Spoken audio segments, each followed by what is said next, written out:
حسبي الله ونعم الوكيل فنعم المولى ونعم النصير حسبي الله ونعم الوكيل فنعم المولى ونعم النصير حسبي الله ونعم الوكيل.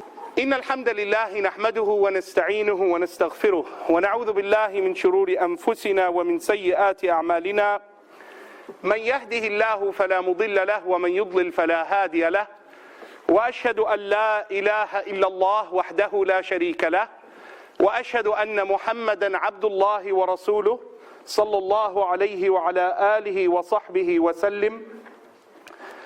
يا أيها الذين آمنوا اتقوا الله حق تقاته ولا تموتن إلا وأنتم مسلمون. يا أيها الناس اتقوا ربكم الذي خلقكم من نفس واحدة وخلق منها زوجها وبث منهما رجالا كثيرا ونساء واتقوا الله الذي تساءلون به والأرحام إن الله كان عليكم رقيبا.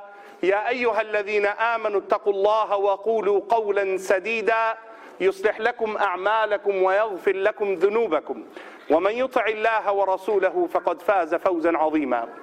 اما بعد. آغاز سے قبل کچھ بھائیوں کے لیے ہو سکتا ہے یہاں سامنے 10 نشستیں موجود ہوں انشاءاللہ اگر آپ پسند کریں، 5 یا 6 اس جانب انشاءاللہ اگر آپ نیچے آنا پسند کریں.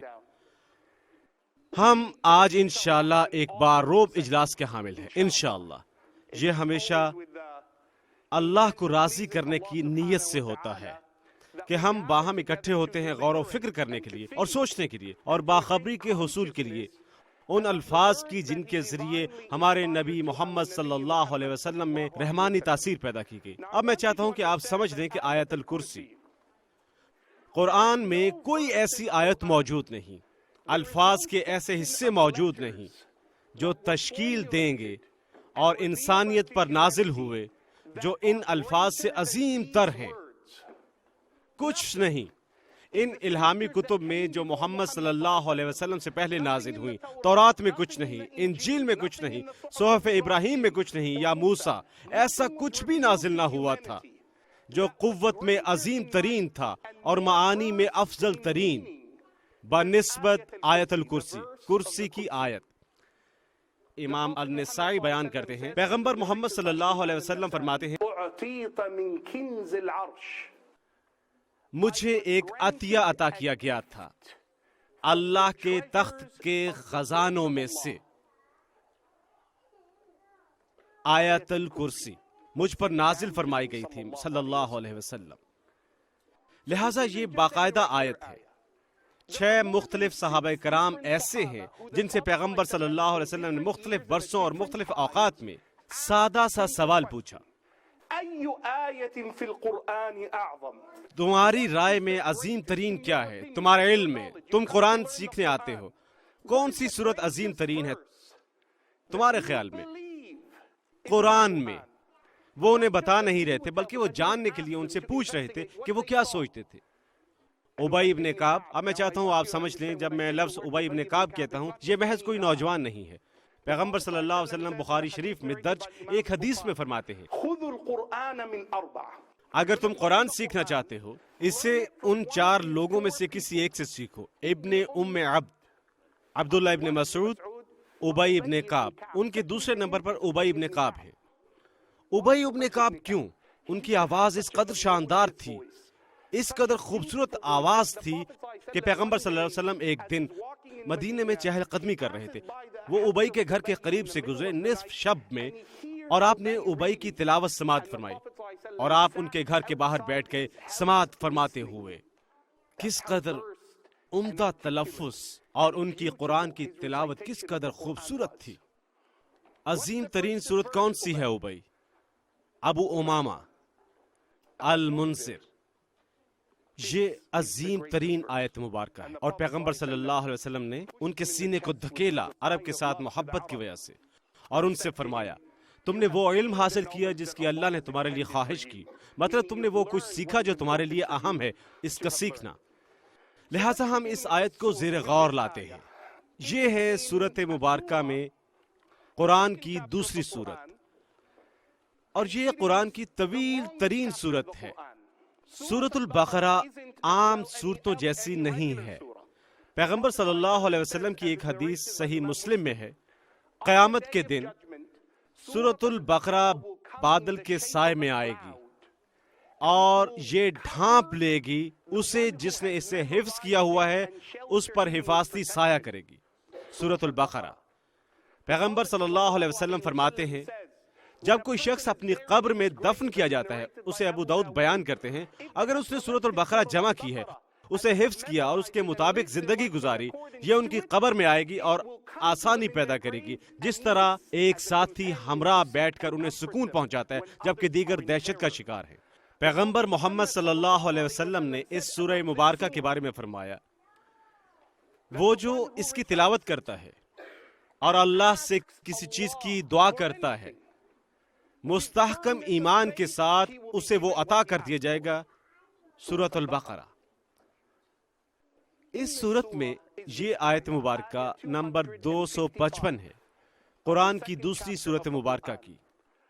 اعوذ باللہ من الشیطان الرجیم۔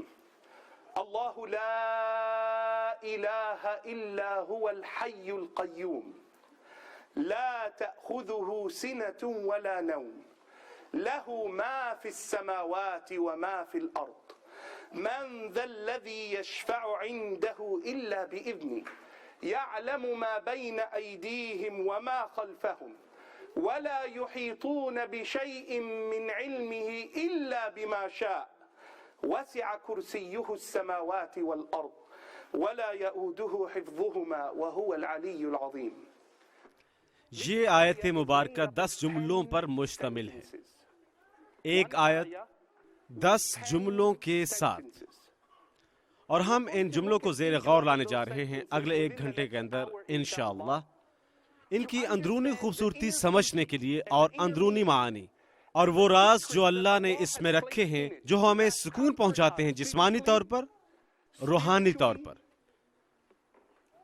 صحت کے نقطہ نظر سے اور مالی نقطہ نظر سے، ایک ان دیکھے خطرے سے، یہ سب کچھ آیت مبارکہ اور اللہ کے فرمودات میں مذکور ہیں اور پیغمبر کی سنت مبارکہ میں صلی اللہ علیہ وسلم۔ آئیے ہم اپنے سفر کا آغاز کرتے ہیں اسم الجلالہ سے۔ ہم بروئے کار لاتے ہوئے آغاز کرتے ہیں۔ ہم ابی ابن کعب کی اس حدیث کا تذکرہ کرتے ہیں۔ پیغمبر صلی اللہ علیہ وسلم نے ان سے دریافت فرمایا، عظیم ترین آیت مبارکہ کون سی ہے؟ اللہ لا الہ الا هو الحی القیوم۔ یہاں 5 فوری بیانات ہیں جو ہمارے مفکرین آیت الکرسی کو بروئے کار لاتے ہوئے اجاگر کرتے ہیں اور کہتے ہیں، اول، پیغمبر اسے قرآن کی عظیم ترین آیت مبارکہ بیان فرماتے ہیں۔ دوم، پیغمبر صلی اللہ علیہ وسلم ہمیں بتاتے ہیں، جیسے ہی ہم نے مختصر مطالعہ کیا، کہ اس میں اسم اعظم ہے، اسم اللہ الاعظم الذي اذا دعی به اجاب، وہ نام جسے ہم لے کر دعا کرتے ہیں اور دعا کرنے والے کی التجا قبول فرمائی جاتی ہے۔ یہ شیطان سے عظیم ترین تحفظ ہے جو رسول اللہ صلی اللہ علیہ وسلم نے ہمیں عطا فرمایا۔ آپ نے فرمایا، نمبر 4، وہ جو اس کی تلاوت کرتا ہے ہر نماز کے بعد، واحد چیز جو اس کو جنت سے باہر رکھے ہوئے ہے وہ یہ ہے کہ وہ ابھی زندہ ہے۔ اللہ اکبر۔ نماز کے بعد اس کی آیت مبارکہ کی تلاوت کی جائے تو واحد چیز جو آپ کو جنت سے باہر رکھتی ہے یہ کہ ابھی آپ زندہ ہیں۔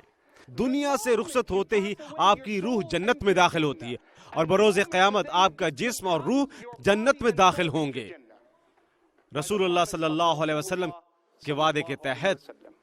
نمبر 5، آپ صلی اللہ علیہ وسلم نے فرمایا، وہ جو اپنی نماز کے بعد اس کی تلاوت کرتا ہے، اللہ اس کا نگہبان رہتا ہے اور اس کی حفاظت کے لیے نگران بھیجتا ہے حتیٰ کہ اگلی نماز آ جائے۔ آپ مکمل پن کی حالت میں ہیں، حرام سے کامل پرہیز۔ دیکھتے ہیں اس کا کیا مطلب ہے انشاءاللہ۔ آئیے ہم لفظ اللہ کے ساتھ آغاز کرتے ہیں۔ لفظ اللہ کے کیا معنی ہے؟ یہ کہاں سے آتا ہے؟ ہم اسے کیسے سمجھتے ہیں؟ یا یہاں موجود ملیشین جانتے ہیں کہ چند برس قبل بہت بڑا مباحثہ ہوا تھا، کیا عیسائی بائبل کا ترجمہ ملائیشین زبان میں کر سکتے ہیں؟ اور لفظ اللہ کا استعمال، خدا کے معنی ہے ان کی کتاب، کیا آپ انجیل کھول سکتے ہیں اور پڑھ سکتے ہیں؟ اللہ نے تخلیق کیا، یا اس قدر سخت نہیں ہونا چاہیے، اور لہٰذا دوسرے ناموں پر جو ان کی زبان میں جانے جاتے ہیں۔ اور جاکیم اور دیگر نے تحقیقاتی مطالعے تحریر کیے، میں نے تحقیقاتی مطالعے تحریر کیے، میں اس وقت ملیشیا میں تھا اور اس موضوع کے حوالے سے پیش کیے۔ عظیم ترین لکھاریوں میں سے ایک جس نے اس فلسفے پر بات کی، اور لفظ اللہ کی سمجھ بوجھ شیخ الاسلام ابن قیم نے یہاں آپ کے لیے اپنے الفاظ کا خلاصہ پیش کیا جاتا ہے۔ لفظ اللہ کہاں سے آتا ہے؟ یعنی صرف الہ، خدا۔ مطلب کیا؟ خدا یعنی صرف خدائے یکتا۔ عربی میں اس کا یہ مطلب ہے۔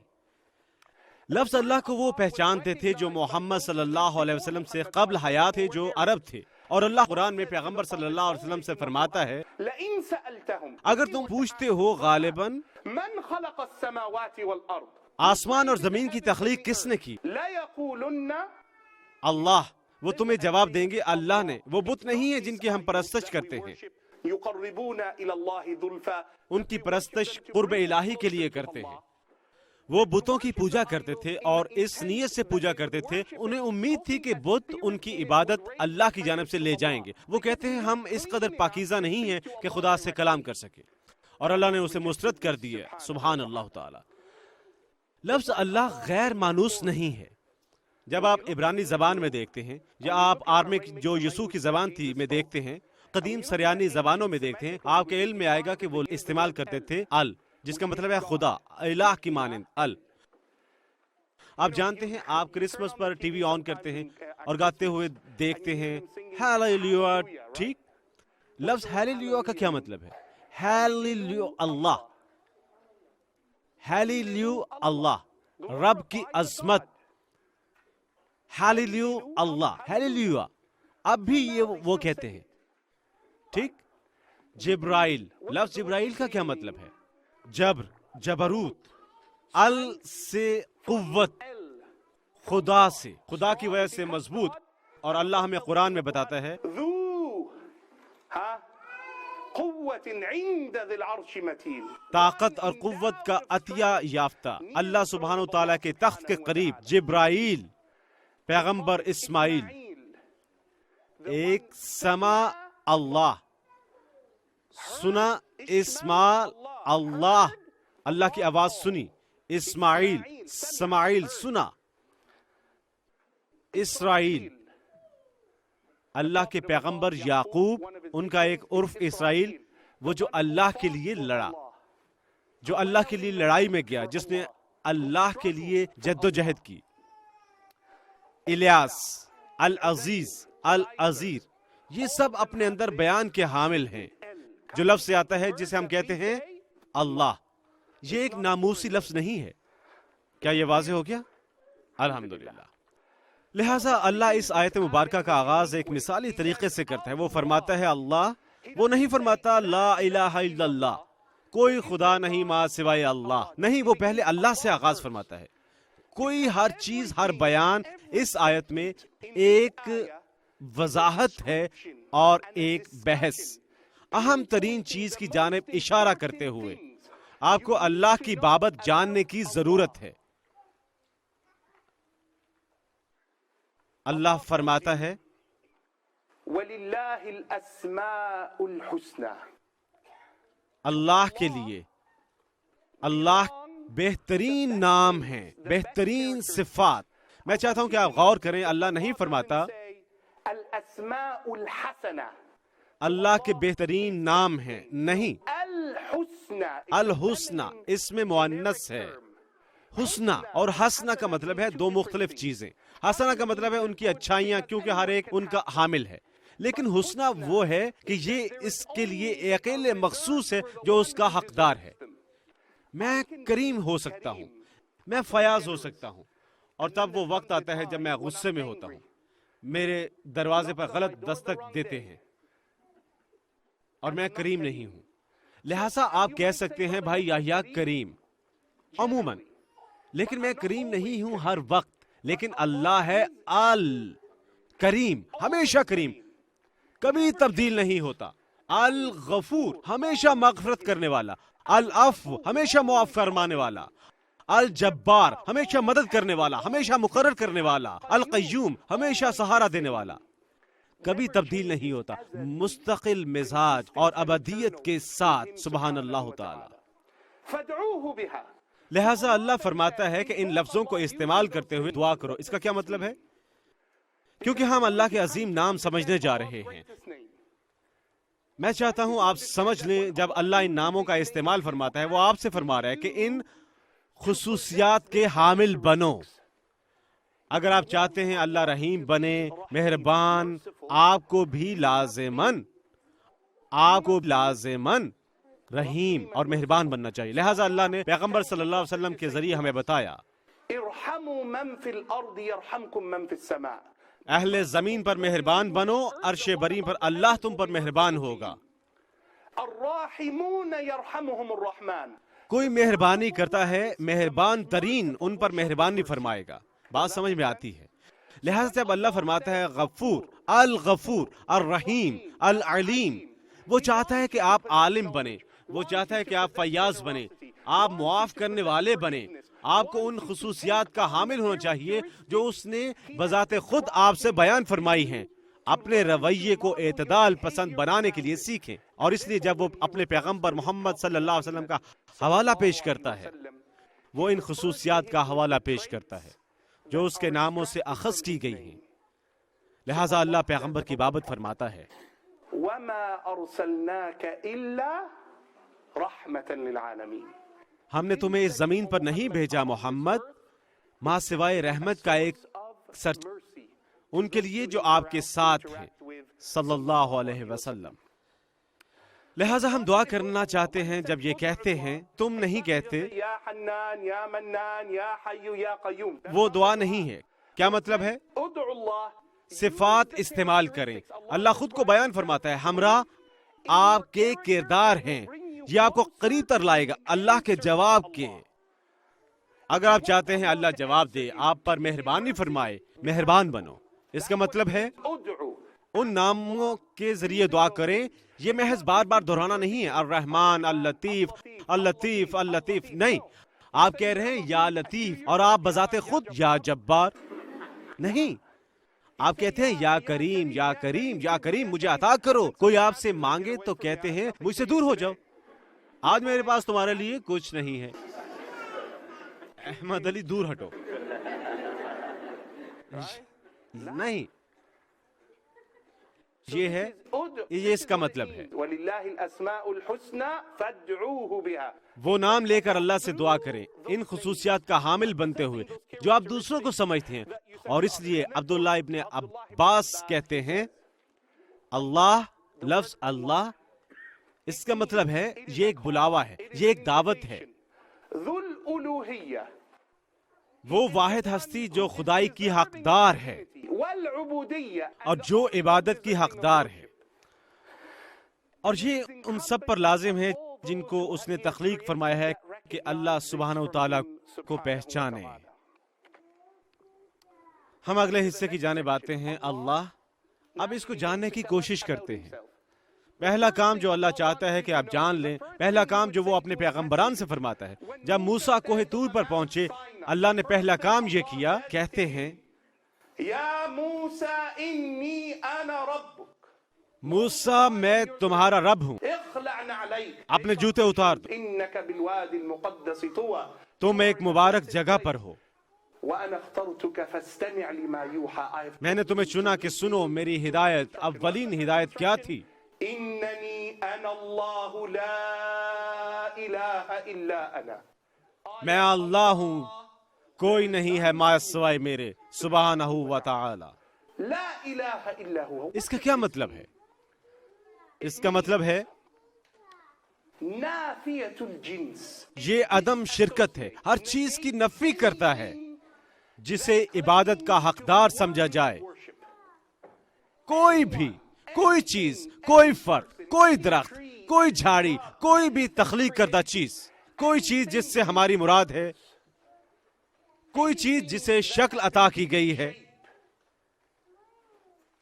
یہ اس سے خود کو عدم شریک بناتا ہے، یہ اس کی قدر و قیمت کی نفی کرتا ہے، یہ اللہ نہیں ہے، یہ عبادت کا حقدار نہیں ہے۔ مکمل نفی کسی بھی چیز کی جو مشابہت کی متلاشی ہے اس سے جو اس کا خالق ہے۔ لہذا اللہ سبحانہ و تعالی کوئی اس کے ساتھ موازنے کے لائق نہیں۔ لا الہ، اللہ کے سوا کوئی نہیں فرماتے ہوئے آغاز فرماتا ہے عبادت کا حقدار الا ہو، لہذا نفی اور ما بعد وثوق سے کہنا الا ہو، ما سوائے وہ، جس کا مطلب ہے تم لازماً مانتے ہوگے کوئی چیز ما سوائے اللہ۔ اللہ قرآن میں فرماتا ہے یکفرون بالجبت والطاغوت، جو مومن ہیں وہ طاغوت پر ایمان نہیں رکھتے ما سوائے اللہ کسی چیز کی عبادت کیے۔ آپ کو وہ فرد بننا ہے جو ایمان نہیں رکھتا اس پر جس کی ما سوائے اللہ عبادت کی جاتی ہے۔ محض یہ نہیں کہ میں اللہ کی عبادت کرتا ہوں اور میں ایک اللہ پر ایمان رکھتا ہوں، بلکہ سچا ایمان لانے سے پہلے مجھے لازماً نفی کرنی چاہیے جو بھی عبادت کا حقدار دکھائی دے وہ خدا کی نظر میں غلط ہے۔ آپ کے ایمان کی 7 شرائط ہیں، توحید کی 7 شرائط ہیں۔ آپ انہیں کرتے ہیں لیکن آپ انہیں نہیں جانتے۔ ہمیں مفکرانہ بات کرنی چاہیے۔ اولین جانکاری، لا الہ الا اللہ، لا الہ الا ہوا، اللہ لا الہ الا ہوا۔ اولین شرط علم ہے۔ آپ کوئی چیز گلی میں نہیں پا سکتے اور اسے کہتے ہیں سنو کہو لا الہ الا اللہ، وہ کہتا ہے لا الہ الا اللہ، ٹھیک، اچھا، خلاص، ماشاءاللہ، گواہی دو بھائی، آپ اچھے۔ لا، فاعلم انہ لا الہ الا اللہ۔ اللہ پیغمبر صلی اللہ علیہ وسلم کو حکم دیتا ہے شعور علم کے حامل بنو کہ کوئی نہیں ہے عبادت کے لائق ما سوائے اللہ۔ یہ آغاز ہے علم، اور اس لیے پیغمبر صلی اللہ علیہ وسلم کو اولین جملہ عطا فرمایا گیا ہے، وہ ہے اقرا، پڑھو، سیکھو، تلاوت کرو، غور و فکر کرو، سوچو۔ ہم علم کی امت ہیں، فاعلم اللہ کو جانو۔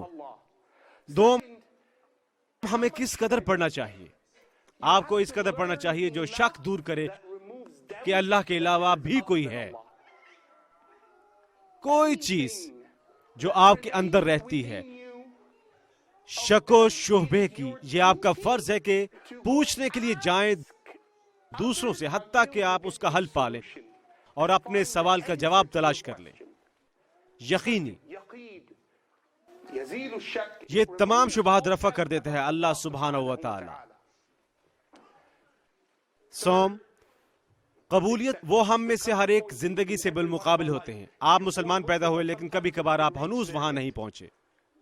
آپ کو قبول کرنا ہے، اسے تسلیم کرنا ہے قبل اس کے کہ اس کے وجود کا یقین ہو جائے۔ چنانچہ یہ قبول کریں کہ اللہ نے آپ کو بھیجا ہے اور اس کی تصدیق کریں، لیکن آپ اسے مسرت نہیں کرتے حتیٰ کہ یقین ہو جائے۔ ماشاءاللہ، عشاء، آئی فون کے عجوبے، ٹھیک۔ قبولیت، القبول، اللہ سبحانہ تعالیٰ کو قبول کرنا، قبول کرنا جو اس نے آپ کو بھیجا ہے، وہ جو آپ سے چاہتا ہے، وہ آپ کو جو تلقین فرماتا ہے۔ یہی وجہ ہے آپ کے علم میں آتا ہے وہ صحابہ اکرام جو پہلے ایمان لائے آپ انہیں صدیق کا خطاب دیتے ہیں، انہوں نے اسے قبول کیا۔ جو دوسرے ناقابل ایمان پائیں گے، آپ آسمان پر گئے، اللہ کے ساتھ ہم کلام ہوئے، نیچے تشریف لائے، آپ یقین کرتے ہیں ابو بکر؟ ہاں، اب وہ سامسنگ ہے، وہ اینڈرائیڈ ہے، ٹھیک،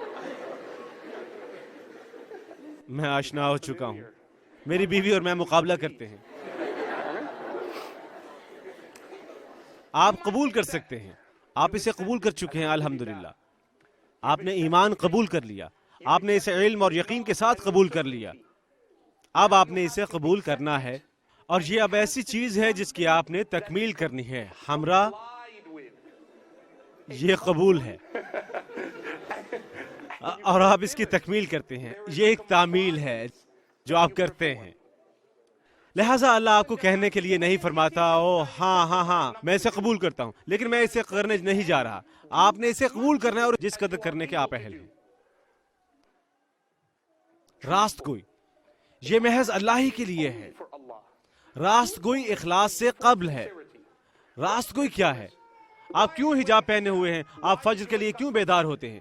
یا میرے والد مجھے جگاتے ہیں، کیا یہ راست کوئی ہے؟ نہیں۔ کیا اس کی جزا ملے گی؟ ہاں انشاءاللہ آپ کو جزا ملے گی، اللہ آپ کو جزا دے گا، آپ کی نیت کے مطابق اجر ملے گا۔ کیا یہ اخلاص ہے؟ کیا یہ اس اصول کی تکمیل کرتی ہے؟ ٹھیک، اسے راست کو ہونا ہے۔ ایک مرتبہ جب آپ اپنے اور اللہ کے درمیان راست کو بن گئے، آپ اخلاص کو فروغ دیتے ہیں۔ اخلاص، آپ جو کام بھی کرتے ہیں آپ جانتے ہیں کہ وہ صرف اور صرف اللہ کے لیے ہے۔ بنیادی طور پر آپ کام کر رہے تھے کیونکہ لوگوں نے آپ کو بتایا تھا، آپ کو پڑھایا تھا، آپ سے توقع کی جاتی تھی۔ آپ رمضان میں روزے رکھتے ہیں، ہر کوئی محض ایک ہستی کے لیے روزے نہیں رکھتا، روزہ نہیں رکھتا۔ میں جانتا ہوں یہ غلط ہے، میں نہیں جانتا، گرمی ہے، میں روزہ رکھ رہا ہوں، لیکن جب آپ بن جاتے ہیں، آپ سائیکل پر آ رہے ہیں جہاں آپ آگے روزے کی جانب دیکھتے ہیں، آپ گرمی کی شکایت نہیں کرتے، پیاس کی شکایت نہیں کرتے، آپ اس کے اجر کا شمار کرنے لگتے ہیں بجائے اس کی طوالت کے۔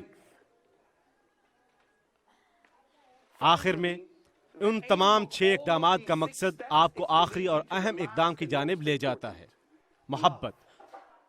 یہ سب کچھ کرنے کی وجہ ہے محبت اللہ کی، اس لیے کہ پیغمبر محمد صلی اللہ علیہ وسلم پر اللہ نے محبت سے متعلق آیت نازل فرمائی۔ خوبصورت آیت مبارکہ میں سے ایک اللہ سورہ مریم میں بیان فرماتا ہے، ان الذين آمنوا اے مومنوں وعملوا الصالحات جو نیک اعمال کرتے ہیں سيجعل لهم الرحمن ودا، ہمیشہ رحم کرنے والی ہستی انہیں محبت عطا فرمائے گی۔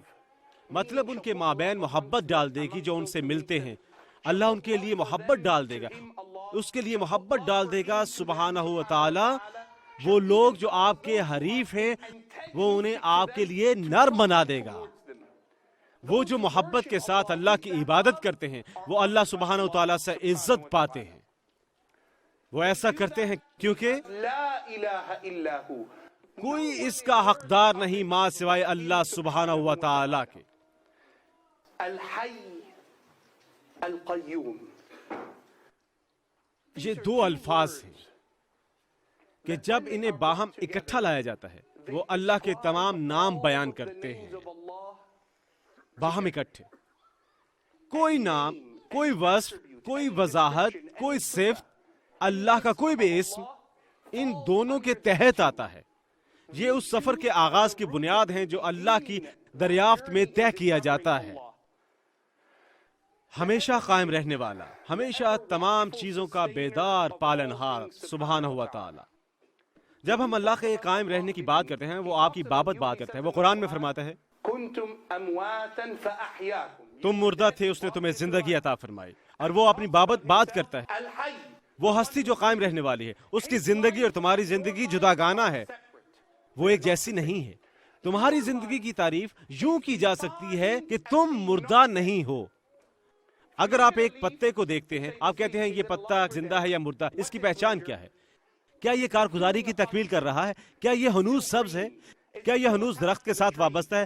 کیا یہ دھوپ جذب کرتا ہے اور امتزاج شامل کرتا ہے اور گلوکوز مہیا کرتا ہے جو پھلوں کی نشو و نما کا سبب بنتا ہے؟ کسی بھی چیز کی زندہ زندگی کیا وہ مقصد کی تکمیل کرتی ہے؟ یہ اصطلاح ہے حیات کی، یعنی مقصد تخلیق انجام دینا۔ اس کا ایک مقصد ہے جس کی یہ تکمیل کرتا ہے، اور اس لیے زندگی اس مقصد کی تکمیل میں مصروف رہے گی۔ زندگی کا حقیقی مطلب ہے کہ مردہ نہیں، زندگی مردہ ہونا نہیں، اور اللہ کی زندگی مختلف ہے۔ اللہ ابدی ہے، موت کا امکان نہیں ہے، اختتام کا کوئی امکان نہیں، کیونکہ کوئی آغاز نہ تھا، اللہ تھا قبل اس کے کہ وہاں تھا ایک تھا۔ اللہ تھا زمانے سے قبل اس کے کہ وہاں تھا۔ كان قبل ان يكون المكان، وہ تھا کہ جب کوئی نہ تھا وہ تھا، حتیٰ کہ مقام موجود نہ تھا وہ تھا سبحانہ و تعالی۔ الاول، وہ اولین ہے جو اس کے تحت آتا ہے، الحی، ہمیشہ قائم رہنے والا سبحانہ و تعالی۔ ہم یہ کیسے جانتے ہیں؟ اللہ آپ کو قرآن میں بتاتا ہے، ولا تدعوا مع الله إلها آخر. تم اللہ کے ساتھ کسی اور خدا کا نام نہ لو، لہذا اللہ اسے ختم کرتا ہے. آپ کہتے ہیں کیوں نہیں ہونا چاہیے؟ لا إله إلا هو. ہم محض یہ پڑھتے ہیں کوئی عبادت کے لائق نہیں ماں سوائے اللہ. کیوں کوئی عبادت کے لائق نہیں؟ لیکن وہ كل شيء هالك إلا وجهه. کیونکہ ہر چیز فنا ہو جائے گی ماں سوائے اس کا چہرہ، کیونکہ ہر چیز اللہ سبحانہ و تعالی وہ عالی شان سبحانہ و تعالی، اس کی ذات پاک، ہر چیز فنا ہو جائے گی. واحد ہستی جو باقی رہے گی وہ اللہ ہے، خالق، سب کا پالنہار سبحانہ و تعالی. له الحكم وہ آپ کا فیصلہ صادر فرمائے گا. یہ ایک اور درجہ ہے کہ کیوں، وإليه ترجعون. اور آپ یقیناً آگے لائے جائیں گے اس کے سامنے عدالت میں پیش ہونے کے لیے اللہ کی. سبحانہ وتعالی. اللہ یہ بھی فرماتا ہے سورۃ الفرقان میں کہ ہم بھروسہ کریں وتوکل علی الحی الذی لا يموت. اس ایک ہستی پر بھروسہ کرو جس پر ہر کوئی انحصار کرتا ہے، ہمیشہ قائم رہنے والا. جو اب دوسرا حصہ سامنے لاتا ہے وہ محض قائم رہنے والا ہی نہیں بلکہ اللہ سبحانہ و تعالیٰ کی زندگی کی کارگزاری یہ ہے کہ وہ ہر چیز کا پالن ہار عز و جل. لفظ القیوم القائم نہیں ہے، یہ اس میں مبالغہ ہے، یہ ایک بے حساب ہے، روانی اور عرب زبان میں اضافہ. القیوم وہ محض وہ ہستی نہیں جو سب کی پالن ہار ہے، وہ ایسی ہستی ہے جو ہر کسی کی پالن ہار ہے بلکہ اللہ کے سوا کوئی پالنے والا نہیں سبحانہ و تعالی. وہ خود کو قائم رکھتا ہے اور ہر کسی کو پالتا ہے بذات خود بلند و بالا سبحانہ و تعالی. اور جس طرح ہر چیز میں زندگی ہے اللہ کی زندگی کی وجہ سے ہر چیز زندہ ہے، کیونکہ اللہ وہ ہستی ہے جو زندہ ہے، اور اللہ جو زندہ ہے وہ ہر کسی پر موت طاری کرتا ہے. جس طرح ہر چیز زندہ رہتی ہے اللہ کی زندگی کی وجہ سے ہر چیز پل رہی ہے کیونکہ اللہ تعالیٰ اسے پالنے والا ہے سبحانہ و تعالی. اللہ کی یہ تمام خصوصیات نظم و نسق چلاتی ہیں، اختیارات، تخلیق، الخالق، الرزاق، المدبر، المعز، المذل، تمام خصوصیات کے سرچشمے اس کے القیوم ہونے سے نکلتے ہیں. اور اس لیے جیسا کہ انس بیان کرتے ہیں، پیغمبر صلی اللہ علیہ وسلم کے صحابی جنہیں صحابہ کرام پیغمبر کے جوتے اٹھانے والے بیان کرتے ہیں، وہ ایسے صحابی تھے جو ہر وقت ان کے قریب رہتے. جیسے ہی پیغمبر اپنے جوتے اتارتے وہ انہیں اٹھا لیتے. ٹھیک، میں ان کا صحابی ہوں، میں ہمیشہ ان کے ہمراہ ہوں. انہوں نے کہا جب کبھی پیغمبر صلی اللہ علیہ وسلم تکلیف میں ہوتے وہ عرض کرتے یا حی یا قیوم برحمتک استغیث. یا اللہ، یا حی یا قیوم، تیری رحمت کے ذریعے میں مدد کا طالبگار ہوں صلی اللہ علیہ وسلم. اللہ باخبر ہے جبکہ باقی نہیں ہے. اللہ مدد فرماتا ہے جبکہ باقی ایسا نہیں کرتے. اللہ عطا فرماتا ہے جبکہ باقی روک لیتے ہیں، اور اللہ فیاض ہے جبکہ باقی ایسے نہیں ہو سکتے. اللہ مہربان ہے جبکہ اور کوئی ایسا نہیں. اللہ اپنے برتاؤ کے حوالے سے اللہ اپنی مخلوق کے برعکس ہے. جب آپ بے اتفاقی سے کام لیتے ہیں اور کوئی آپ کے قریب آتا ہے، آپ منع کریں گے اور انہیں دور دھکیل دیں گے، لیکن اللہ پیغمبر سے فرماتا ہے ہم سے کہیں جب ہم گناہ کرتے ہیں اللہ پوچھتا ہے تم کہاں جا رہے ہو؟ این تذهبون. اللہ قرآن میں فرماتا ہے تم کہاں بھاگنے کا تصور کرتے ہو؟ پیغمبر دعا کیا کرتے تھے، وہ کہتے تھے یا اللہ میں تیری پناہ مانگتا ہوں تیرے ساتھ. اللہ اکبر. وہ جو تمہیں اللہ کے غصے سے بچاتا ہے وہ اللہ ہی ہے سبحانہ و تعالی. الحی القیوم. مخلوق اس کے حکم کی وجہ سے بحال ہے. میں عیسیٰ علیہ السلام کے بارے میں آپ کے سامنے چھوٹی سی نظم پڑھنا چاہتا ہوں. کیونکہ وہ یسوع کو پوچھتے ہیں اللہ کی بجائے. شیخ الاسلام ابن القیم أعباد المسيح لنا سؤال وہ جو مسیح کو پوچھتے ہیں ان سے میرا ایک سوال ہے. نريد جوابا ممن وعاه. ہم اس سے جواب کے متلاشی ہیں جو سوچ سکتا ہے.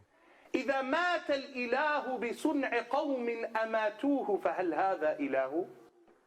اگر خدا جو عبادت کے لیے کہتا ہے وہ اس سے ہدایت پائے گا جسے عبادت کے لیے کہا جاتا ہے، کیا وہ خدا ہو سکتا ہے؟ وأعجب من موته بطن قد حواه. زیادہ عجیب یہ کہ خدا قبر میں مدفون ہو سکتا ہے. کیا وہ عورت کے رحم میں تھے؟ مكث هناك 9 من شهور. ایک عورت کے اندر 9 ماہ رہنا، من حيض غذاه. خون سے اس کی نشو نما ہوتی تھی، وشق الفرج مولودا ضعيفا فاتحا للثدي فاه. اور غذائی توانائی سے وجود پذیری، خوراک کے لیے اپنا منہ کھولنا. أهذا إله؟ کیا یہ خدا ہو سکتا ہے؟ قیوم، سب کو پالنے والا، جس کو کوئی پالنے والا نہیں. القیوم، الحی، صلیب سے باہر نہ آ سکا. اگر آپ صلیب پر تھے تو زمین اور آسمان کی نگرانی کس نے کی؟ قائمة as it is. لا إله إلا هو. كل شيء هالك إلا وجهه. لہٰذا اس لیے ہم ایک ہستی پر بھروسہ کرتے ہیں سبحانہ و تعالی، اور ہم کسی اور پر بھروسہ نہیں کرتے سوائے اس کے. آپ اللہ کے قریب نہیں آ سکتے سوائے محمد صلی اللہ علیہ وسلم کی پوجا کرتے ہوئے.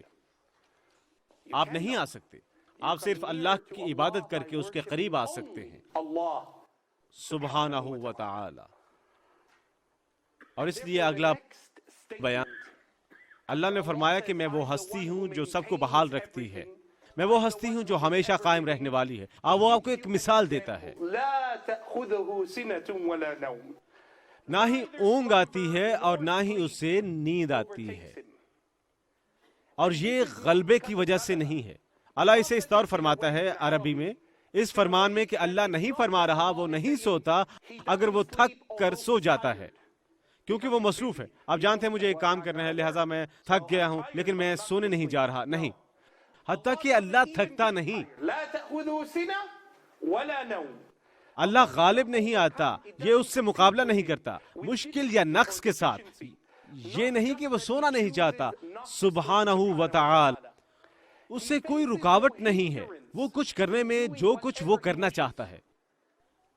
وہ کسی زحمت کے بغیر ہر چیز کو پالنے والا ہے، اپنے ابدی ہونے کے وصف کو بحال رکھتے ہوئے.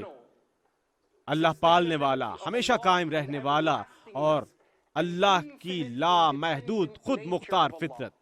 لا تأخذه سنة ولا نوم. نہ کچھ اسے بیمار کرتا ہے، نہ وہ مشکل میں گرفتار ہے، اور نہ ہی اسے تھکان ہوتی ہے. یہودیوں نے موسیٰ سے پوچھا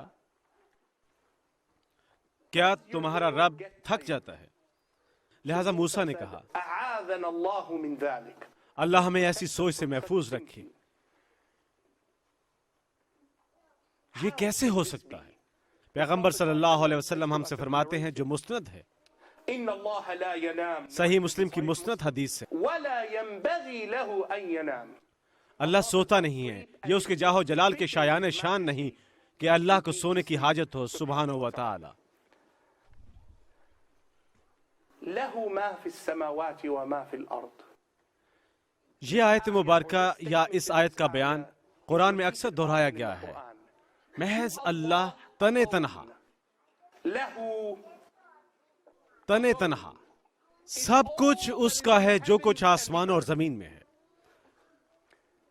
ہر ایک انحصار کرنے والی چیز کا مالک وہی ہے سبحانہ و تعالی. محض ایک ہستی جو خود مختار ہے. وہ خود آپ کسی ذاتی طاقت یا قوت کے حامل نہیں رہے. اور اس لیے اسلام میں میرے پیارے بھائیوں اور بہنوں، آپ خود کو دیکھیں اور صحیح سوچیں. میں کھڑا ہوں، میں بیٹھا ہوں، میں صحت مند ہوں، میں دولت مند ہوں، میں نوجوان ہوں، میں بوڑھا ہوں، میں شادی شدہ ہوں، میرا گھر ہے، میرا اپنا بینک اکاؤنٹ ہے، میرے پاس الحمدللہ میں اہل ہوں. اور تب اللہ کوئی چیز بھیج سکتا ہے، چھوٹی. آپ کسی کے چھینکنے سے متاثر ہیں، نہ کہ انسان. ایک چوزا چھینکتا ہے، آپ اس سے سانس لیتے ہیں، آپ کے پاس کچھ بھی نہیں ہے، کچھ باقی نہیں بچا. آپ صرف اپنی دولت ضائع کرتے ہیں اور اپنی تمام تر صحت، اپنی تمام تر اہلیت، حتیٰ کہ آپ کبھی حامل نہیں بن سکتے. آپ کے پاس دنیا کی ہر چیز ہو سکتی ہے اور آپ کا بیٹا یا آپ کی بیٹی بیمار پڑ جاتی ہے اور آپ سب کچھ اس کے لیے دے سکتے ہیں، ان کے لیے. اللہ سبحانہ وتعالیٰ فرماتا ہے اگرچہ تم اس سے متعلق ہو، تم مالک ہو. اور اس لیے عظیم ترین خطاب ہمارے پیغمبر صلی اللہ علیہ وسلم کو عطا فرمایا، وہ یہ کہ وہ عہد ہے بندے، وہ جو اللہ کی فرما روائی تسلیم کرتا ہے. ہم سب اللہ کے بندے ہیں اور کچھ یہ نہیں جانتے. آپ نہیں جانتے آپ غلام ہیں، آپ کسی کی ملکیت ہیں، آپ کسی کو جواب دہ ہیں. آپ نہیں جانتے آپ کے فرائض ہیں اور اعمال جن کا آپ کو حساب دینا ہے اور پوچھا جائے گا. لہو آپ اس سے متعلق ہیں سبحانہ و تعالی. ما في السماوات وما في الارض. وہ طاقت محض اللہ سبحانہ و تعالی کے پاس ہے، اسی کا اختیار اور کنٹرول ہے، وہ سب سے اعلیٰ و برتر ہے. میں آپ کو دکھانا چاہتا ہوں یہ آرٹیکل، اور آپ بعد میں مطالعہ کر سکتے ہیں. لہذا ماہرین نفسیات اور دینی اکابرین تجرباتی سائنس کا استعمال کرتے ہوئے، سائنسی طریقے استعمال کرتے ہوئے کہتے ہیں کہ ایک نوعمر بچہ 8 ماہ کا یا 9 ماہ کا جس سے خدا کی بات نہیں کی گئی جانتا ہے خدا موجود ہے.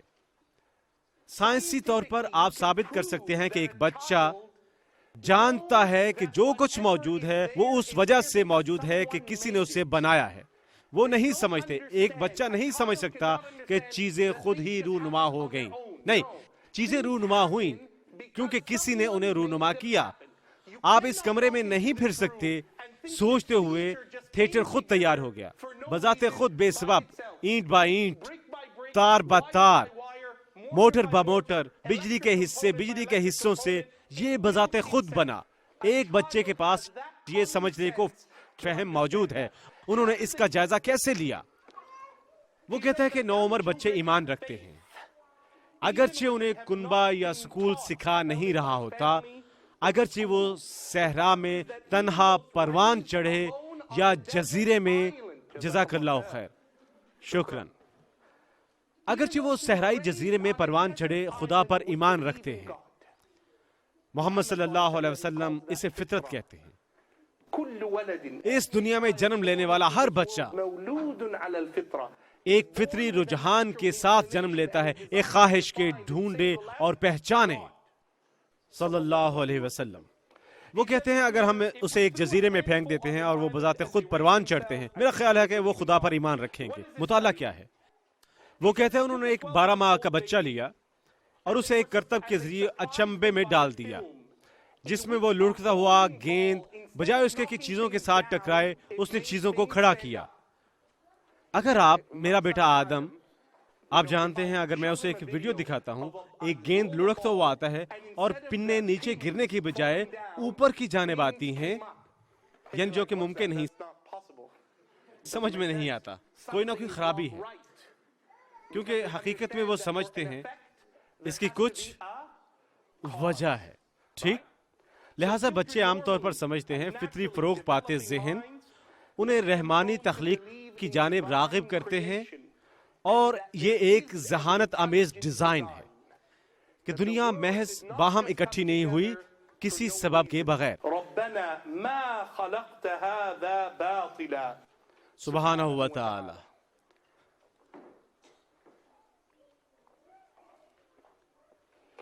لہذا محض اللہ سے متعلق ہیں آسمان اور زمین. من ذا الذي يشفع عنده الا باذنه.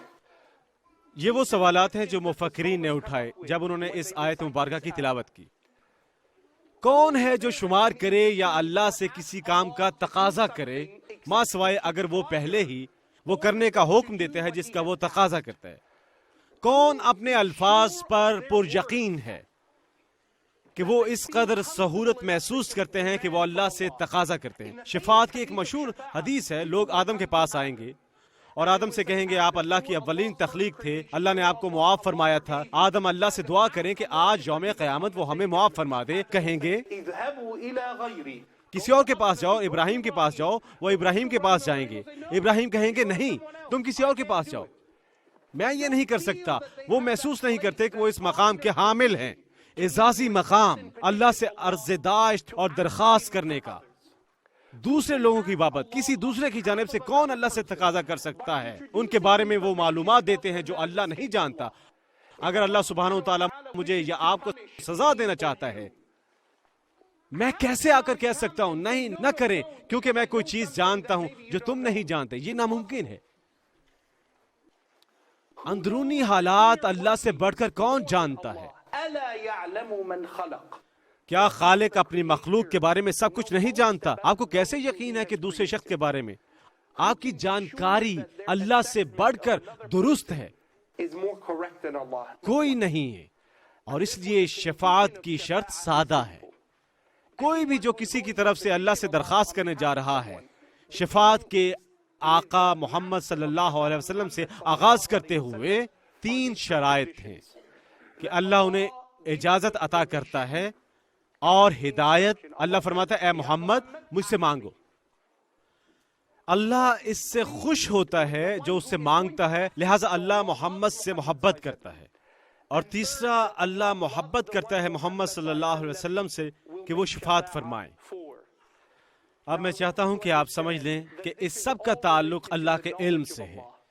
یہاں اللہ آپ کو بتانا چاہتا ہے کہ حتیٰ کہ میرا پیغمبر صلی اللہ علیہ وسلم تمہارے اور میرے بارے میں نہیں جانتا، ٹھیک ہے میں آپ کے بارے میں جانتا ہوں۔ اور یہ اس غلط نظریے کو ختم کرنے کے لیے ہے کہ آپ صلی اللہ علیہ وسلم سے درخواست کرتے ہیں یا کسی اور سے درخواست یا اپنی جانب سے اللہ سے درخواست ان کے وصال کے بعد۔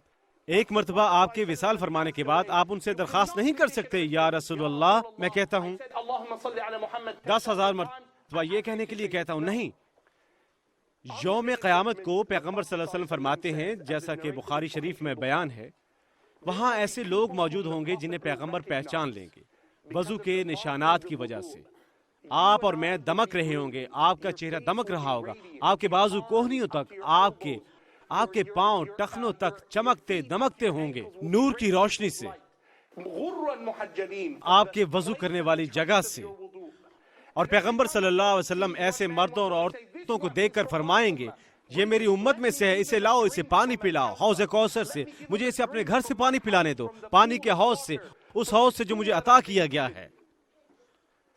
اور وہ ہم میں سے کچھ لوگوں کو قریب فرشتے ہمارا راستہ روکے کھڑے ہوں گے، اللہ آپ کو اور مجھے بچائے، اور فرشتے انہیں دور ہٹا دیں گے اور لوگوں کو واپس دھکیلیں گے، اور پیغمبر فرمائیں گے انہم من امتی، یہ میرے لوگ ہیں، تم انہیں کیوں دھکیل رہے ہو؟ وہ یہاں سے پانی کیوں نہیں پی سکتے؟ وہ میری شفاعت کے حقدار کیوں نہیں ہیں؟ اور فرشتے محمد صلی اللہ علیہ وسلم سے عرض کریں گے انک لا تدری ما احدثوا بعدک، آپ نہیں جانتے انہوں نے کیا نئی راہ نکالی، یہ آپ کے نام پر دین میں کیا بدعت لائے تھے آپ کے وفات پا جانے کے بعد صلی اللہ علیہ وسلم۔ وہ ایمان والے تھے لیکن انہوں نے کام کیا اور زندگی گزاری اس کے برعکس جس کا آپ نے حکم دیا تھا، اور عابد اور بیان میں زینت دینے والے اس سے بھٹک گئے جو درس آپ نے دیا یا رسول اللہ صلی اللہ علیہ وسلم۔ تب اللہ فرماتا ہے یعلم ما بین ایدیہم اللہ جانتا ہے ان سے قبل کیا تھا، وما خلفہم، کیا ان کے انتظار میں ہے، ان کے پیچھے۔ اللہ کا علم قطعی اور یقینی ہے۔ علم کی 4 سطحات ہیں۔ مفکرانہ بات علم ہے، جہالت موجود ہے۔ علم ہے جو آپ کہتے ہیں، کوئی کسی چیز کا قطعی طور پر جاننا، وہ عین درست طور پر جاننا ہے، اور مسئلہ اور یہ مسئلے کی حقیقت سے مطابقت رکھتا ہے، تب جاہل موجود ہے۔ جاہل کیا ہے؟ جاہل سمجھ بوجھ سے محروم ہے، بے علم ہے، اگر میں آپ سے پوچھتا ہوں کون سا سال تھا، میں پوچھ نہیں رہا، جواب مت دیں، جنگ بدر کا کون سا سال تھا؟ آپ لا علم ہو سکتے ہیں اور کہیں تیسرا یا چوتھا سال، یہ لا علمی ہے، آپ نہیں جانتے کون سا سال، یہ آپ نہیں جانتے، ٹھیک؟ آپ سمجھ بوجھ کے حامل نہیں، یہ جاہل کے زمرے میں آتا ہے۔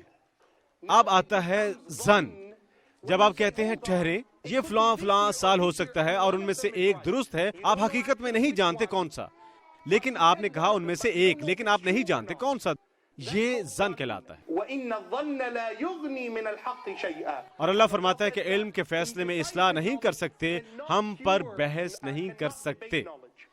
تیسرا ہے جہل مرکب، مکمل لا علمی، مرکب لا علمی، جہاں ہم کہتے ہیں نہیں نہیں نہیں نہیں نہیں، جب یہ جنگ ہوئی دوسرا برس تھا اور آپ لا علم ہیں، لیکن آپ کہتے ہیں مجھے یقین ہے یہ دوسرا سال تھا، یہ مکمل لا علمی ہے۔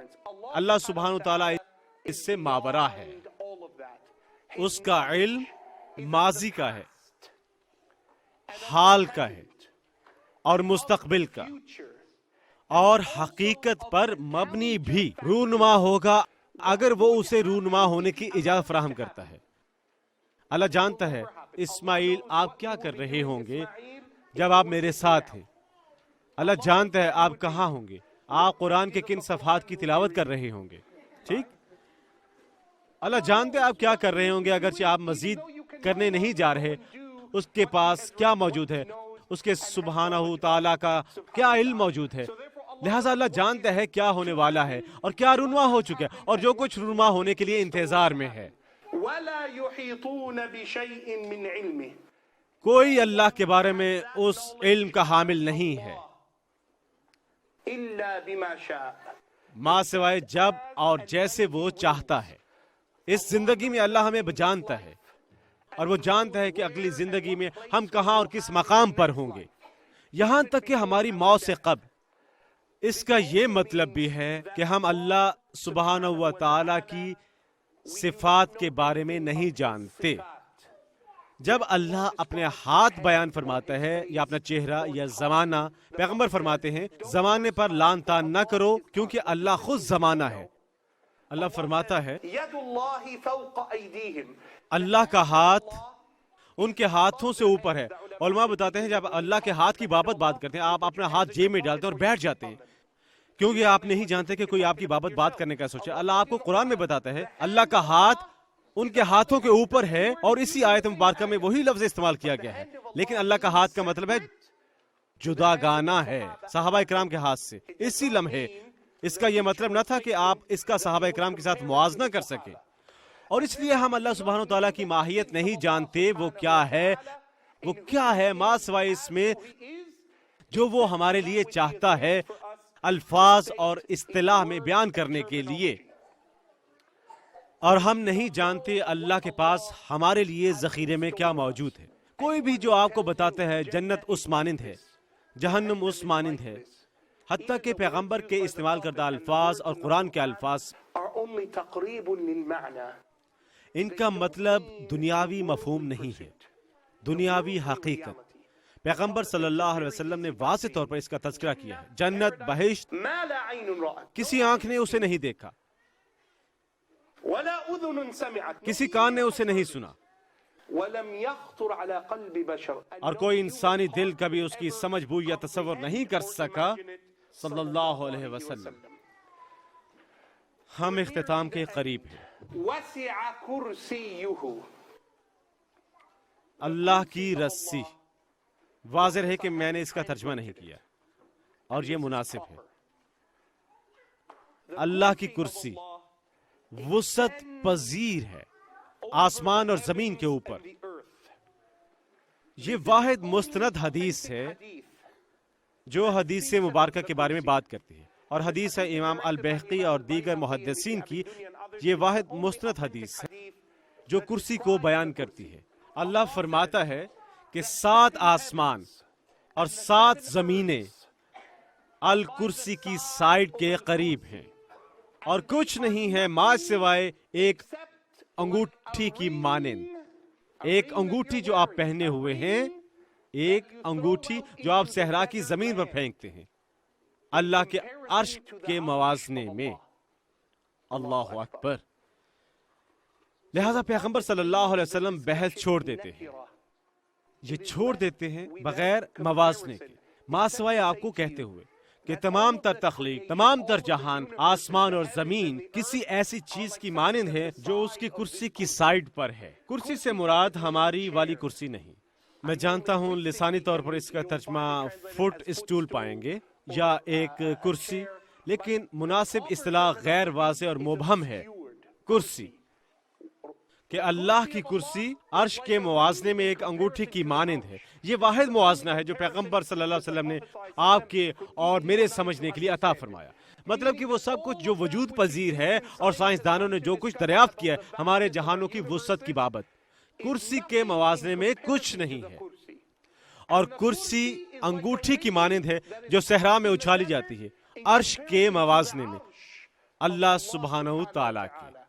اور اللہ کا عرش چھت تشکیل دیتا ہے جنت کی۔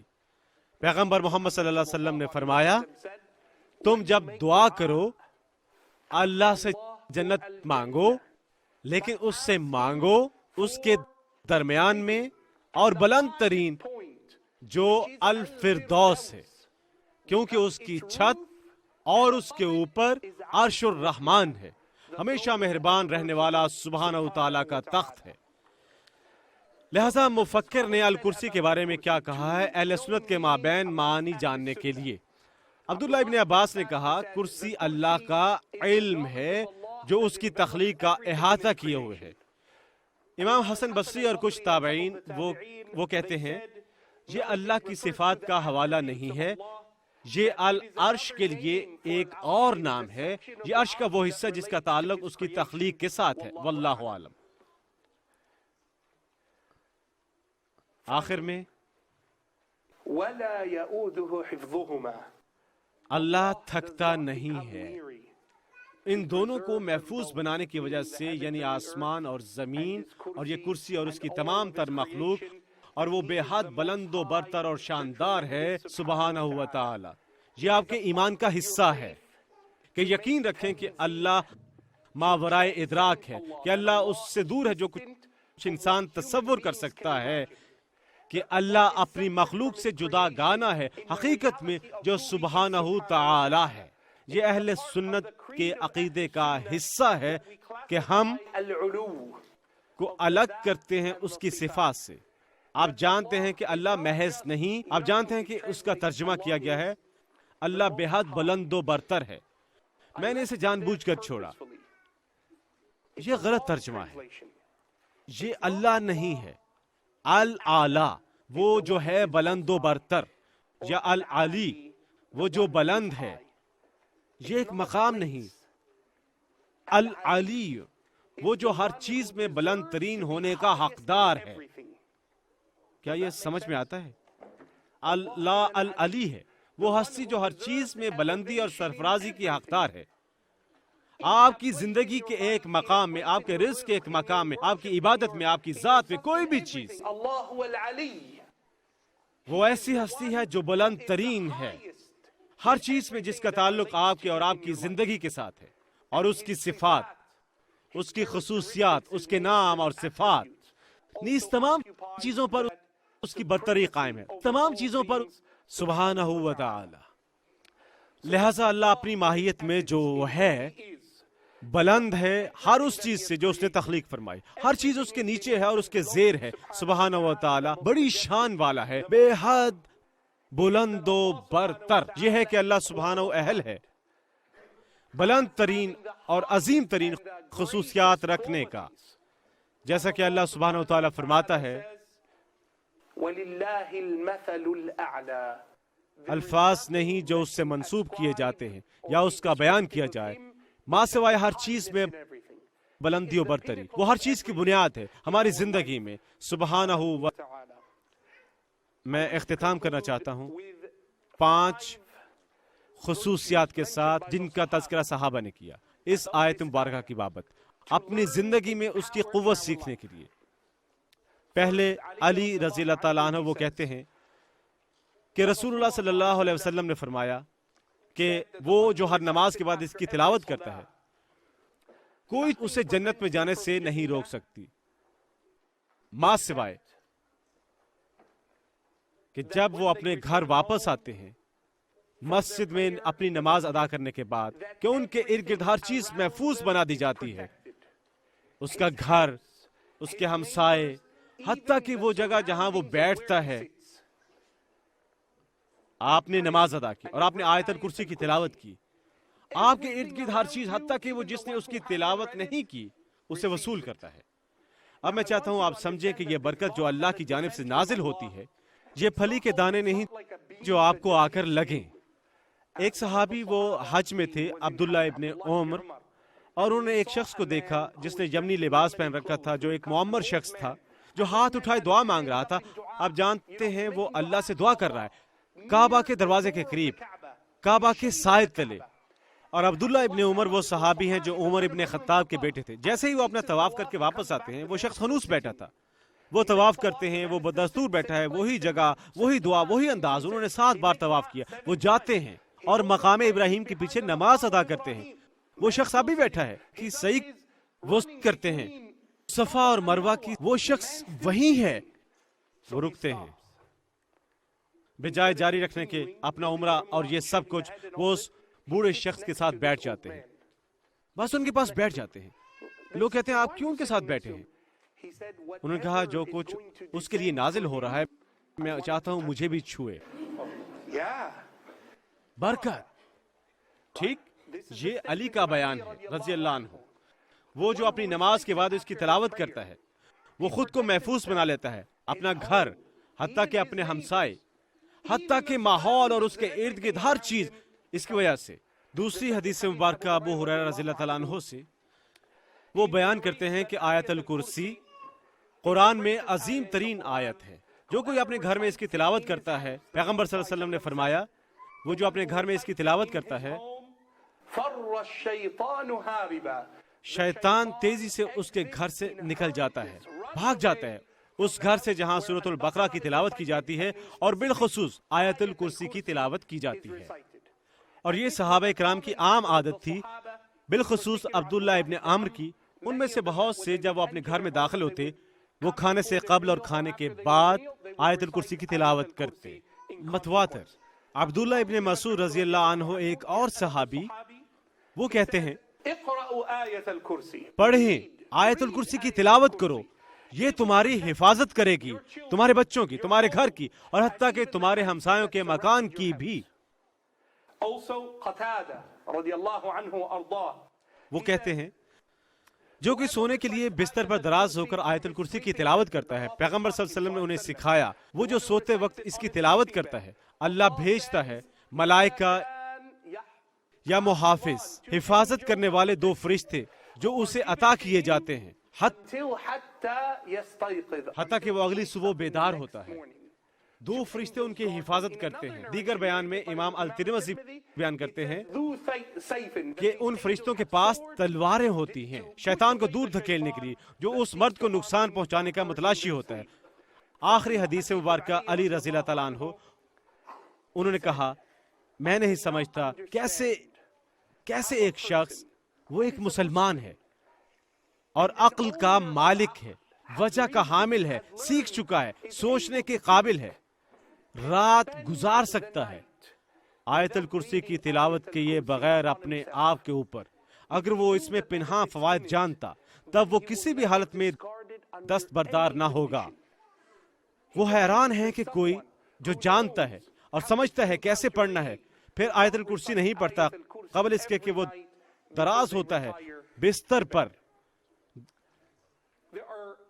جو آخری چیزیں ہیں فقہ کے تناظر سے بحث میں لانے کی ضرورت ہے۔ کیا یہ کافی ہے کہ میں ایک لاکٹ میں آیت الکرسی پہنتا ہوں؟ وہ تمام مواد جو میں نے ابھی کہا ہے، کیا اس کا اطلاق آپ پر ہوتا ہے کہ آپ دبئی جائیں اور ماشاءاللہ اب جانتے ہیں دیکھیں ان کے پاس آیت الکرسی ہے، ابھی خریدی ہے الحمدللہ، اپنے بچے کو پہنا دیں بس؟ کیا یہ کافی ہے؟ آیت الکرسی اپنے آئینے، سکرین یا کھڑکی پر لگائیں، اسے اپنے سامنے دروازے پر لگائیں، چور اندر نہیں آ سکتے، دیوار پر لٹکا دیں، کیا یہ اس لیے نہیں؟ آیت الکرسی آپ کی زندگی میں آپ کو اللہ بیان کرتی ہے۔ الحی القیوم، وہ ہستی ہے جو آپ کو دیکھ رہی ہے، آپ سے باخبر ہے، آپ کو پالنے والی ہے۔ جو کوئی بھی یہ یقین رکھتا ہے کہ جو وہ پہنتے ہیں وہ ان کی حفاظت کرتی ہے، یہ اللہ پر عدم اعتماد میں داخل ہونا ہے، یہ اس میں داخلہ ہے۔ وہ واحد ہستی ہے جو آپ کی حفاظت کرتی ہے، اللہ ہے۔ ہمیں کیوں اسے لٹکانے کی ضرورت ہے اپنے گھر میں؟ کیونکہ جب میں اسے دیکھتا ہوں یہ مجھے متوجہ کرتی ہے اسے پڑھنے کی جانب۔ نہیں، اوہ یہ کس قدر خوبصورت ہے، ماشاءاللہ۔ آپ نے کہاں سے حاصل کی؟ بھائی یہ بہت خوبصورت ہے۔ نہیں، آپ اسے دیکھتے ہیں لہٰذا آپ اس کی تلاوت کرتے ہیں۔ بالکل ٹھیک۔ صحابہ میں سے ایک عبداللہ ابن عامر ابن عاص، دانشورانہ دیانتداری کی وجہ سے میں یہاں پر واضح کرنا چاہتا ہوں، وہ اس رائے کے حامل تھے صحابہ میں سے ایک کہ اگر آپ کے بچے نے ابھی اس کی تلاوت کرنا نہیں سیکھی، آپ اسے خوراک کے ہمراہ دے سکتے ہیں، لہٰذا وہ اسے تحریر کر سکے گا، وہ اسے تحریر کر سکے گا کسی کھانے کی چیز پر اور اپنے بچے کو کھانے کے لیے دے سکے گا۔ یہ عبداللہ کی رائے تھی، صحابی عمر ابن عاص کے بیٹے جو 5 عبداللہ میں سے ایک تھے۔ وہ محض صحابی نہیں ہے، وہ 5 عبداللہ میں سے ایک ہے، صحابہ اکرام کے مفکرین، لہٰذا وہ کر سکتے تھے، وہ کر سکتے تھے۔ آپ جانتے ہیں اس خوراک پر تحریر یا خوراک پر تحریر اور اپنے بچوں کو کھلانے کے لیے دیتے، ٹھیک، لیکن وہ نہیں جانتا اس کی تلاوت کیسے کرنی۔ لیکن ایک مرتبہ جب اس کی تلاوت کے قابل ہو جاتا ہے، آپ ایسا نہیں کرتے۔ اس کا یہی مطلب ہے۔ دوسری اہم چیز فقہ کے حوالے سے آیت الکرسی کے بارے میں پانی ہے، اور میں نوجوان کا شکر گزار ہوں بھائی جو پانی لایا۔ یہ صحابہ اکرام کی سنت ہے اور تابعین کی کہ وہ آیت الکرسی کی تلاوت کرتے تھے پانی میں۔ آپ کیسے پڑھتے ہیں؟ آپ کیسے کرتے ہیں؟ آپ الفاتحہ کی تلاوت کرتے ہیں، آپ فاتحہ کی تلاوت کرتے ہیں، آپ 1 مرتبہ کرتے ہیں، 3 مرتبہ، 5 مرتبہ یا 7 مرتبہ، اور تب آپ آیت الکرسی کی تلاوت کرتے ہیں۔ اور کا مطلب ہے آپ کو دکھاتا ہے کیونکہ مجھے اس کی ضرورت ہے، بسم اللہ، لہذا آپ 1 گھونٹ بھرتے ہیں اور سانس اندر کھینچتے ہیں، ہوا نہیں، اور بے شک تھوک نہیں، کوئی تھوک پینا پسند نہیں کرتا، ٹھیک، یعنی آپ نماز جیسی حالت میں ہوتے ہیں اگر شیطان پریشان کرے، ٹھیک، یہ ہوا کی حرکت ہے، تھوک نہیں، اور آپ اسے پانی میں پھونکتے ہیں۔ آپ سنیں پیغمبر نے کیا فرمایا صلی اللہ علیہ وسلم۔ پیغمبر صلی اللہ علیہ وسلم نے ایسا ایک صحابی کے لیے کیا اور پانی کم پڑ گیا، لہذا وہ شخص پیغمبر کے پاس آیا ایک بالکل نئے جگ کے ہمراہ۔ اس نے کہا یا رسول اللہ صلی اللہ علیہ وسلم پانی تقریباً ختم ہو گیا۔ پیغمبر نے فرمایا کیا کچھ باقی ہے؟ اس نے عرض کی ہاں۔ آپ نے فرمایا مزید پانی شامل کر لو، مزید پانی شامل کر لو، کیونکہ قرآن کی برکت اس کے ذریعے گردش کرے گی۔ بالکل ٹھیک، لہذا قرآن ہمارے پانی میں داخل ہو گیا۔ آپ اس کے ساتھ پکوائی کر سکتے ہیں، آپ بیکری کا کام کر سکتے ہیں، آپ وضو کر سکتے ہیں، آپ اسے پی سکتے ہیں۔ اب یہ مقدس پانی کی معنی نہیں ہے، جیسا کہ آپ جانتے ہیں مقدس پانی آپ لوگوں پر چھڑکتے ہیں، بالکل ٹھیک، آپ یہ کچھ نہیں کرتے، ٹھیک ٹھیک، لیکن یہ پانی جو آپ پیتے ہیں خود کو صاف کرنے کے لیے اور اپنا گھر اور آپ کے بچوں کو صحت مند رکھتا ہے انشاءاللہ۔ جیسا کہ ہم نے کہا کہ صحابہ اکرام اپنی خوراک کے لیے کرتے تھے، آپ اسے پانی پر کر سکتے ہیں۔ میں شکر گزار ہوں الحمدللہ تمام بھائیوں کا جو تشریف لائے اور تمام بہنیں جو آئیں۔ محض ایک آخری فوری یادداشت، اگر آپ احمد علی پر فیاض ہو سکتے ہیں، ان کے ساتھ بات کریں اور ان کے دورہ چین کی حوصلہ افزائی کریں اور ان کا فٹ بال کا ٹورنامنٹ انشاءاللہ۔ اگلی بات انشاءاللہ مئی 11 ہے انشاءاللہ۔ اسی حال میں جانتا ہوں یہ چھوٹا ہے لیکن یہ زیادہ آرام دہ ہے، دیگر کے مقابلے میں انشاءاللہ اپنی پوری کوشش کریں گے، آنے کی کوشش کریں گے انشاءاللہ۔ سبحانك اللهم وبحمدك اشهد ان لا اله الا انت استغفرك واتوب اليك۔